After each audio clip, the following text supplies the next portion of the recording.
எனக்கு பக்கத்துல கொஞ்சி விளையாட ஒரு குழந்தை ஒன்று வேணும் ஐயா.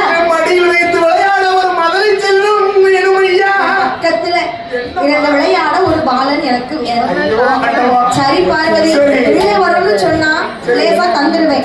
அதுவும் எத்தனை நாளைக்குள்ள கேட்க?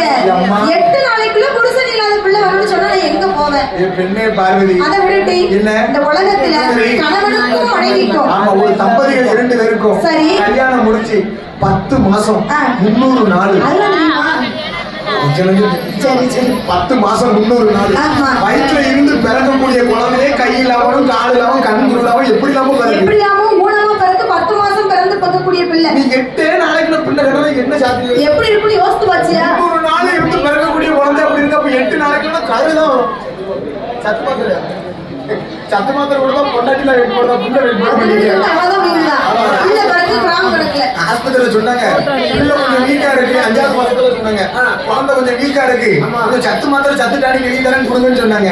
அவங்க பேச்ச கேட்டு கந்த வெட்டிக்காரன் கலக்கறக்கடை கரோனா பேசும். அவர்கிட்ட கந்த வெட்டி வாங்கி கடமை ஒண்ணு வாங்கி சத்து மாத்திரை ஒன்று போச்சு. இந்த முடிச்சு 9ஆம் மாதம் 8ஆம் மாசத்துல 1 மாசத்துல பிறந்துட்டான். பிள்ளைய ஒண்ணு கிளாஸ்ல போட்டுக்கங்க. எத்தனை பேரா இருக்கும்? நானும் 10 15 கிலோ 5 6 கிலோ இருக்கும். பிள்ளை இருக்கிறது வெறும் 150 கிலோ இருக்கும். வீட்டுல இருந்து வரும்போது வெறும் 45 கிலோ இருக்கும். சத்து மாத்திரை 75 கிலோ ஆன மாதிரி சடங்கு பாருங்க. நம்ம பிள்ளைதான் கேரளா போய் டாரசி ஒரு செடி வீங்கி அதே மாதிரி பார்வதி அம்மா கேட்ட